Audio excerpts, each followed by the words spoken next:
한국군의 아파치 AH-64D 헬리콥터에는 사격 통제 레이더가 장착되어 있다. 아파치 헬기는 AH-64D 버전부터 그 이전과는 다른 첨단 전투 방식이 가능해졌는데 그 이유가 바로 롱보우 레이더 덕분입니다. AH-64D 롱보우는 롱보우 레이더를 장착할 수 있기 때문에 붙여진 이름입니다. 이 레이더는 메인로터 마스트 위에 장착합니다. 메인로터와 함께 회전하지 않고 레이더의 수색 범위에 따라 독립적으로 천천히 회전하는 구조입니다. 레이돔으로 레이더 안테나 등의 기재를 감싸고 있고 형태가 평평한 이유는 높이를 낮춰서 적에게 발견될 확률을 줄이려는 목적입니다. 레이돔의 정식 명칭은 마스트 장착식 조립체라고 하며 무게는 약 124kg입니다. 통칭 롱보우 레이더라고 부르지만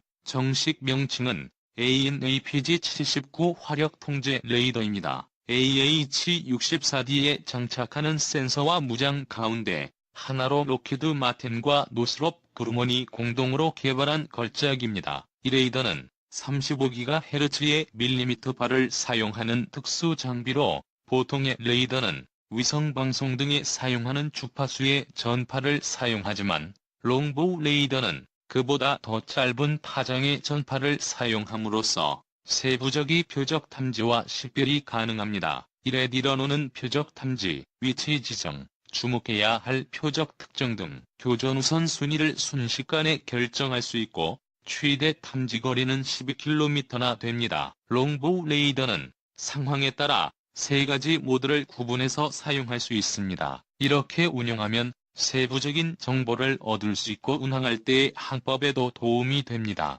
공대지 표적 모드 지상 표적에 무장을 사용할 때에 운영하는 모드입니다. 또한 저공비 행하는 공중 표적에도 사용할 수 있습니다. 하나씩 살펴보겠습니다. 1. 정지해 있거나 이동하는 표적을 수색 발견해서 위치를 파악하고 그 가운데 공격 대상을 정하거나 어떤 표적이 가장 위협이 되는지 선별할 수 있습니다. 예를 들어 지상 표적 가운데 미사일 운반차 같은 견인식 차량, 전차 등의 자주식 차량, 지상에 설치된 지대공 미사일이나 레이더 시스템 등 고정 표적을 각각 분류해서 최대 128개를 탐지합니다. GTM에서 작동하면 몇 초 후에 표적 정보가 전술 상황 화면에 표시되고 그 중에서 우선순위가 높은 16개의 표적이 자동으로 강조되는 동시에 메모리에 보존됩니다. 이들 16개 표적의 정보는 자신의 움직임이나 표적의 움직임에 따라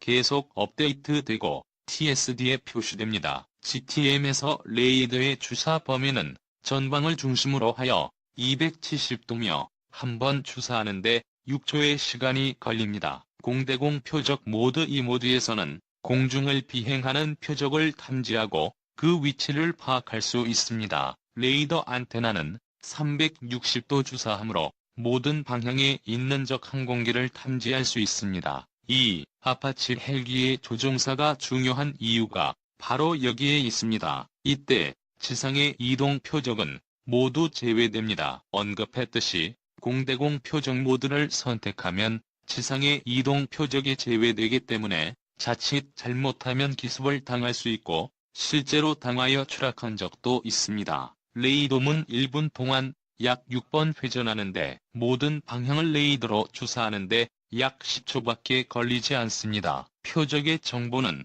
공대공 미사일을 발사할 때에도 활용합니다. AH-64D는 지상 표적을 공격하는 것이 주임무이지만 공중 표적을 수색하는 일도 태만할 수 없습니다. 3. 지형 프로파일 모드 적응 비행할 때 전방 5km까지의 지형을 측정해서 조종사에게 지형 회피 정보를 제공하는 모드입니다. 조종사는 이 모드를 통해 일찌감치 비행 경로를 결정할 수 있습니다. 3D 내비게이션, 건물이나 철탑 등 인공 건조물 및 방해물의 높이도 파악할 수 있으므로 안전하게 비행하는데 필수적인 모드입니다. 레이더로 지형을 측정하기 때문에 악천 후에서 시야가 나쁠 때 혹은 야간에 위력을 발휘합니다. 비행 속도가 50노트, 약 92km/h 이상일 때 레이더는 전방 90도의 범위를 주사하고 50노트 이하일 때 전방 180도의 범위로 자동 변경되는 기능이 있습니다. 전방에 방해물이 있으면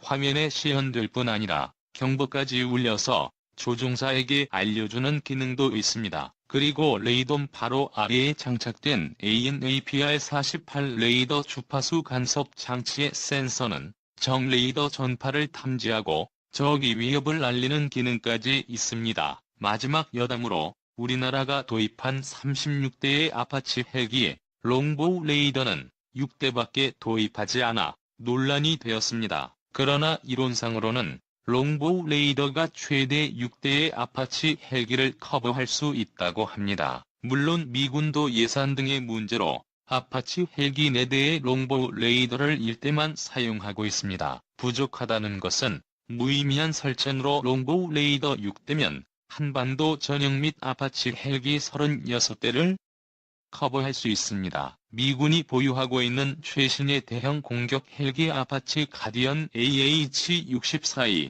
사전이 한국 육군에도 도입된다. 사업비는 총 1조 8,400억 원이며 앞으로 구형 공격 헬기인 코브라 AH-1S를 대신해 북한군 전차와 공기부양정에 대적할 전력으로 투입된다. 방위사업청은 17일 김관진 국방부 장관이 주재한 제66회 방위사업추진위원회에서 미국 보잉사의 아파치 가디언이 대형 공격 헬기 대상 기종으로 선정됐다고 밝혔다. 군은 2016에서 2018년 4회 아파치 가디언 총 36대를 도입해 전력화할 계획이다. 한국은 미국과 대만, 사우디아라비아에 이어 세계 4번째로 이 기종 구매국이 됐다. 아파치란 이름으로 더 잘 알려진 AH-64 헬기는 세계 최강의 공격형 헬기로 평가된다. 1989년 처음 실전에 투입됐으며 아파치 롱보우 AH-64D, 아파치 가디언으로 성능이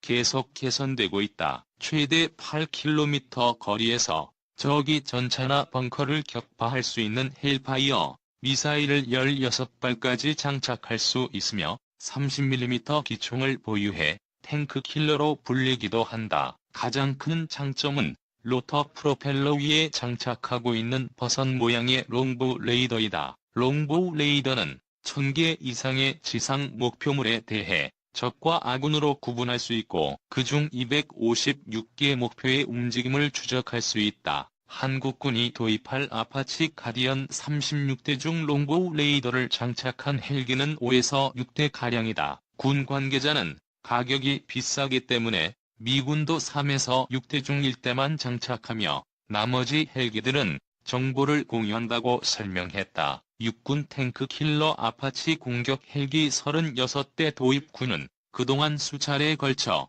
아파치 도입을 추진했다. 우선순위에서 밀리자 미국으로부터 중고를 구매하는 방안도 검토했다. 이 헬기가 한국 지형에 맞지 않는다는 지적도 있다. 미 합참은 한국과 지형이 비슷한 코소보 전쟁 후 아파치의 작전 능력에 문제가 있다는 보고서를 의회에 제출한 바 있다. 위력적인 지상 공격 능력에 비해 대공화기에 취약하다는 약점도 있다. 2003년 제2차 걸프전 때 이라크군 공화국 수비대 소속 기갑사단을 공격하다 31대의 아파치 헬기가 손상을 입었고 이 중 1대는 추락했다. 이번 사업 결정에서는 아파치 외 미국 벨사 바이퍼 AH-1Z, 터키 TAI사의 T-129 등이 경쟁을 벌였다. 방사청 백윤형 대변인은 종합적으로 분야별 평가 점수를 합산한 결과 아파치 점수가 가장 높았다며